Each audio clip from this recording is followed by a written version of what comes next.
What is up? Welcome back. This is going to be the quickest intro ever. I am dropping my whole personal program for you so you can use it yourself to make gains. I'm going to make it simple for you. We're going to get right into this bitch really quick. Drop a like right now.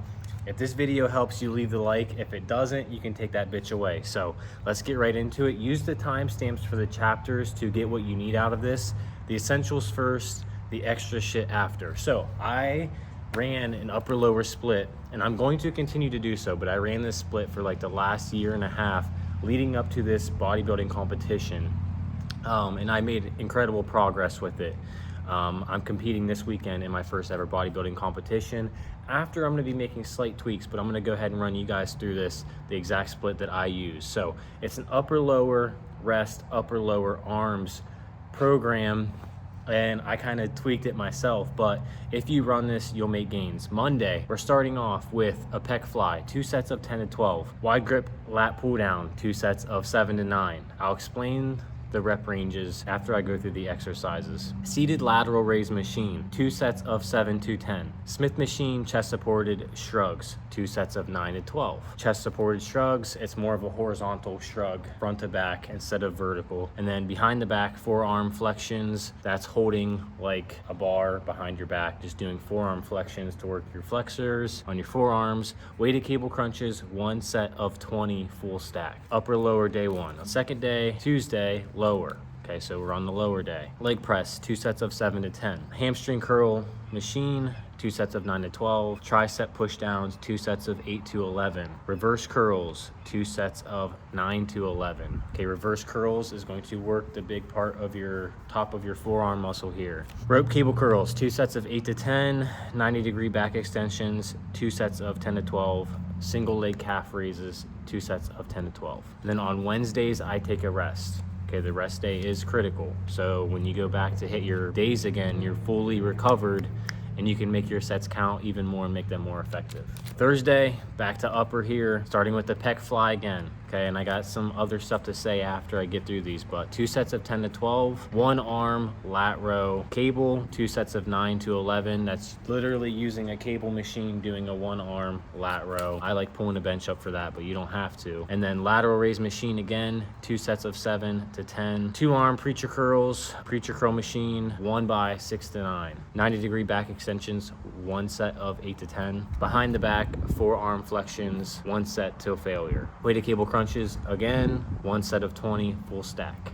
That's gonna bring us to Friday. Glute hip thrust, 2 sets of 7 to 10, single leg hamstring curl machine. Even earlier in the week, hamstring curl machine, single leg. It's because I maxed out the weight, but I wanted to continue making progress, so I just went single leg so that it's heavier for each of my legs. 1 set of 10 to 12. Single leg extensions, leg extension machine, single leg, same principle there, 2 sets of 9 to 12. Reverse curls, 1 set of 9 to 11. Calf raises, 2 sets of 10 to 12. Saturday, this is more of an upper day. This is like the fun day in my opinion. Chest press machine, 2 sets of 7 to 10. Preacher curl machine, 2 sets of 7 to 10. Tricep push downs, 2 sets of 8 to 11. 1 arm lat row, 1 set of 9 to 11. Standing dumbbell curl, 1 set of 5 to 7. Just like for fun, mostly that one. Moving heavyweight. JM press, 1 set of 9 to 12. Back extensions, 1 set of 9 to 12. Just some things to know throughout that process for my chest exercises. There was a mini phase where I did some Smith machine incline press, and then I did some cable press. The pec fly machine is like my favorite. Like the pec fly machine works your whole chest. If you get really good at one exercise, you can master it, you can progressively overload and get it heavier even faster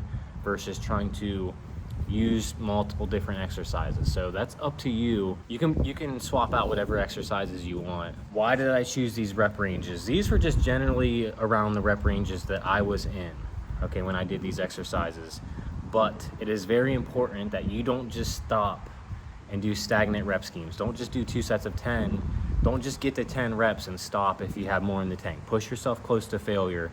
This is generally lower volume compared to what most people are used to. In order for that to be effective, you have to make your sets intense as fuck and push extremely, extremely hard.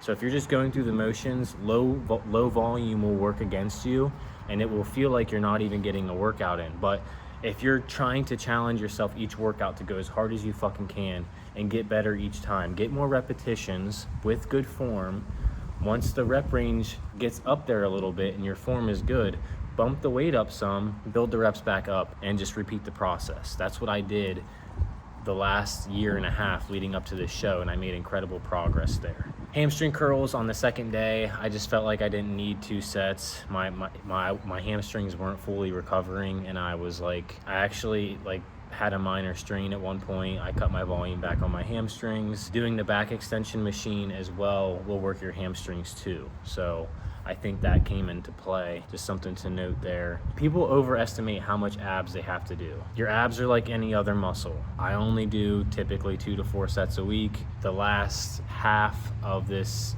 training leading up to this show, I was doing like 2 sets of abs a week.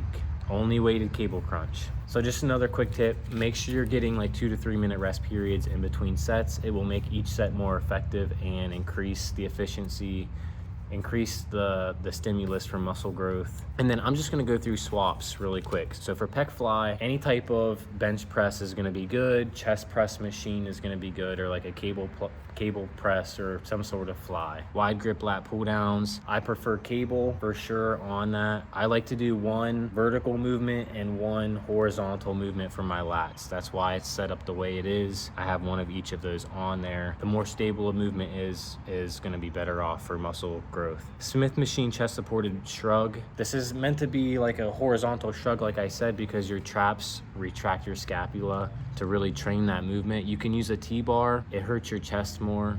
It's not as comfortable. Or you can do it with dumbbells on like a bench, leaning on a bench, doing them like that as well. The very end of my, this last month, I just added in for fun some super heavy, just regular standing up shrugs. I can't speak on the effectiveness of that. I just threw those in there for fun. That's why I didn't mention them earlier on. And then forearm flexions, you can do the Sam Sulek on the cable stack like this. You can do the dumbbell on your leg. There's so many different things you can do, but I was literally just doing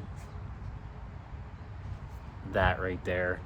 Weighted cable crunches, if you're not good at doing these are the best ab exercise you can do to grow your abs. But aside from the crunch machine is really good too, actually. So those are the 2 I would go for. Leg press is going to train your glutes, your adductors, and your quads. Leg press does not train your hamstrings. Squats don't train your hamstrings, okay? They train your adductor magnus, which kind of functions like a hamstring muscle. You can do leg press, you can do some sort of squats. I would do like a hack squat or a high bar heel elevated squat if it was up to me. You could do a pendulum. I would put split squats or lunges towards the bottom there. And then hamstring curl machine, that's gonna be the best thing you can do, or you can do a stiff leg deadlift to substitute for the hamstrings. Tricep push downs, just the classic. You could go with a skull crusher or a dip, but you're gonna start, involving some other muscles with the dips there. Don't overcomplicate your triceps. Rope cable curls, these are meant to be a neutral curl. Try to get more brachialis development, which is another muscle on your arm. Hammer curl, you can just do a hammer curl if you can't do rope cable curls. 90-degree back extensions, you can use the 45-degree back extension, or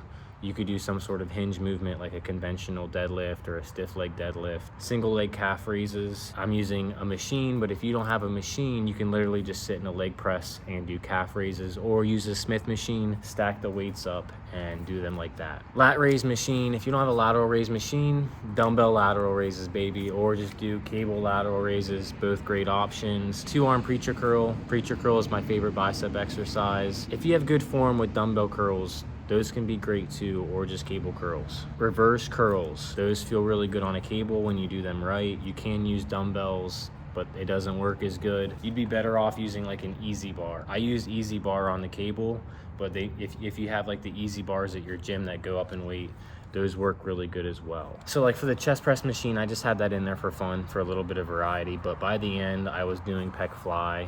This last month and a half, I just did pec fly for all my chest exercises. JM press, you can do a skull crusher, okay? But you can do the JM press with an easy bar or in the Smith machine. So yeah, that's it. Fucking get yours. If you run these workouts hard, you will grow. You just gotta give it time. Muscle building takes time, but I'm competing this weekend. I'll let you guys know how that goes. Get yours, I'm gonna fucking get mine, and let's grind, let's go hard this summer, let's make some gains. Till the next video, peace.